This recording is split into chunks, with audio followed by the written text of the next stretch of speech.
Muy buenas noches, jóvenes. Es un placer estar con ustedes a través de este medio. Quiero invitarles a abrir sus Biblias al Salmo 1.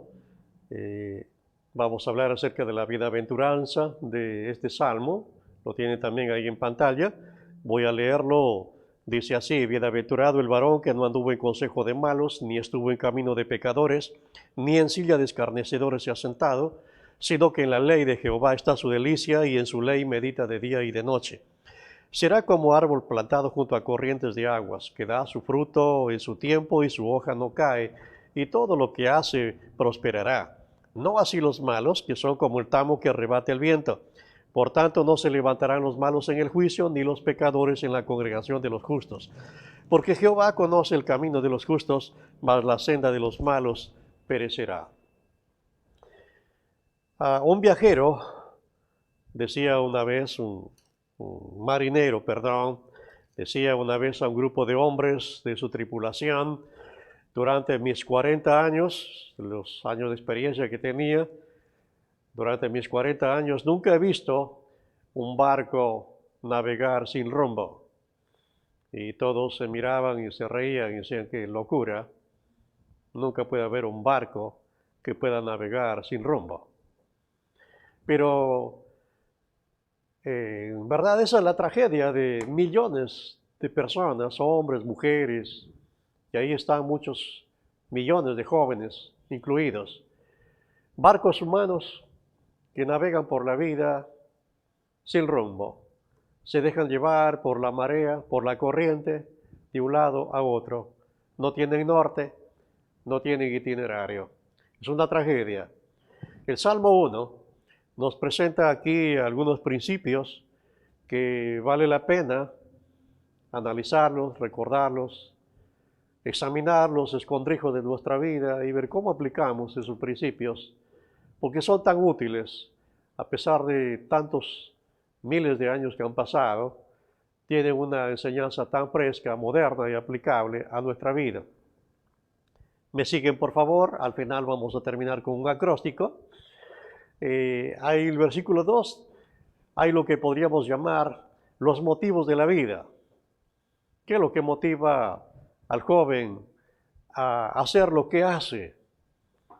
En este capítulo, en este primer salmo, que es un salmo mesiánico, valgan verdades, el salmista describe aquí las condiciones de un hombre que vive en base a motivos elevados, sanos, que moldean, que son el motor de su vida.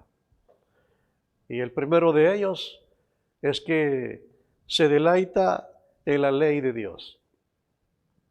El joven que tiene ideales, tiene motivos sabios, elevados para su vida, sabe deleitarse en la ley de Dios. Y ustedes saben que la ley de Dios es como los rieles para el tren. Si no hay rieles, el tren no funciona. Y si los rieles se malogran, se obstruyen, es el descalabro del tren. El tren no puede salirse de los rieles. Entonces Dios nos ha dado este manual para poder orientar nuestras vidas. Cuando nuestras vidas las enrumbamos por los principios, por los carriles de la palabra, entonces llegaremos a buen puerto.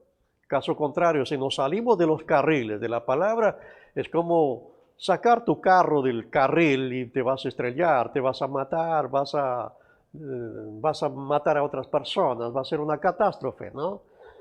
Entonces aquí nos habla acerca de los motivos elevados de los jóvenes que al final de su vida disfrutarán del fruto de haber invertido bien la primera parte de su existencia, su juventud. Tiene que ver con el deleite en la palabra de Dios. ¿Cuánto te deleitas en la palabra? ¿Cuánto amas esta palabra? ¿Cuánto atesoras esta palabra en tu vida? ¿Verdad? Y hay gente que alimenta su mente, su corazón con mucha basura. En este mundo posmoderno, ¿cuánta falta nos hace jóvenes que alimenten su mente, su corazón con los principios de esta palabra? Y en esa perspectiva nos habla ahí de una meditación permanente, que medita en su ley de día y de noche. ¿ah? Medita en su ley de Dios. Una meditación permanente, y lo ilustra como el árbol plantado junto a corrientes de aguas. Ese árbol plantado junto a corrientes de aguas. Sí, el agua nunca falta, el líquido elemento.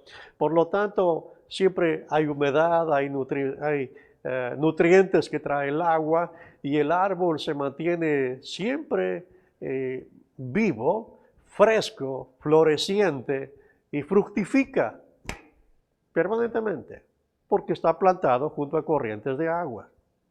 Y la Biblia nos habla acerca del agua como símbolo de la vida proveniente de Dios. Cuando el joven sabe arraigar su vida a la fuente de la vida abundante, la vida eterna, que es Jesucristo, aparte de su palabra, tiene una relación fresca con Dios, mantendrá también esa frescura en su vida espiritual, y por ende una vida espiritual llena de vida, una vida espiritual que produce frutos de obediencia traducida en un carácter de una vida transformada. Y por tanto tendrá entonces la aprobación de Dios. Eso es lo que nos dice ahí en la palabra del Señor. Los motivos de la vida de un joven, los sanos motivos. Y cuando un joven está arraigado o impulsado en su vida por motivos sanos, repito, elevados, entonces tiene principios, tiene normas, tiene reglas, automáticamente eso va a derivar en una exclusión. Versículo 1 nos habla ahí de 3 trilogías que el joven va a excluir de su vida. Los malos, los pecadores, los escarnecedores. Va a excluir de su vida los malos consejos, los malos caminos, y la silla donde la gente se sienta para tramar sus maldades y sus diabluras. Y el joven excluirá las malas compañías, el estar, el andar, el estar y el sentarse. Sabrá excluir aquellas malas compañías que no le edifican. Eso no quiere decir que te vas a convertir en una cápsula en el mundo, en una burbuja. Estamos puestos para ser luz del mundo y sal de la tierra. Somos del mundo, pero sabrá discernir hasta dónde vas a llegar. Sabrás discernir como José o como Daniel en el mundo pagano, hasta dónde llegas en el mundo y por qué estás en el mundo, ¿no es cierto? Entonces, un joven que tiene sanos móviles, sanos motivos para su existencia, entonces automáticamente, basado en ese arraigo que tiene la palabra y en esa comunión que tiene con la fuente de vida, entonces automáticamente su estilo de vida lo llevará a excluirse o a excluir de aquellas cosas, personas o medios, mensajes o lo que fuere, que no edifican su mente, que no tonifican su corazón, que no lo ayudan en su crecimiento de vida espiritual. Una tercera cosa que encontramos en este Salmo 1 es que el joven que tiene sanas motivaciones y arraigo en su palabra y comunión con Cristo, es un joven que sabe valorar su tiempo y aprovecha bien su tiempo. Está ilustrado ahí como el árbol plantado junto al arroyo, que no le falta el riego, tiene riego permanente. Agua fresca, no es agua podrida, no es agua estancada, es agua fresca que proviene de Dios. Por lo tanto, tiene vitalidad, tiene frescura y tiene fructificación. Una bendición tan grande.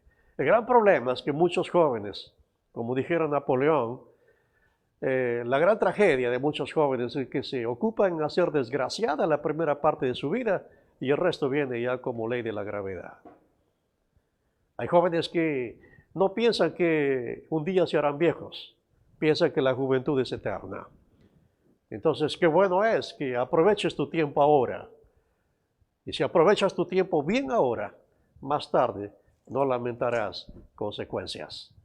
Y una cosa final que encontramos en este salmo es que el joven que sabe llevar su vida por sanos motivos, sabe discernir hasta dónde va a construir sus relaciones con los que le rodean, especialmente en el mundo.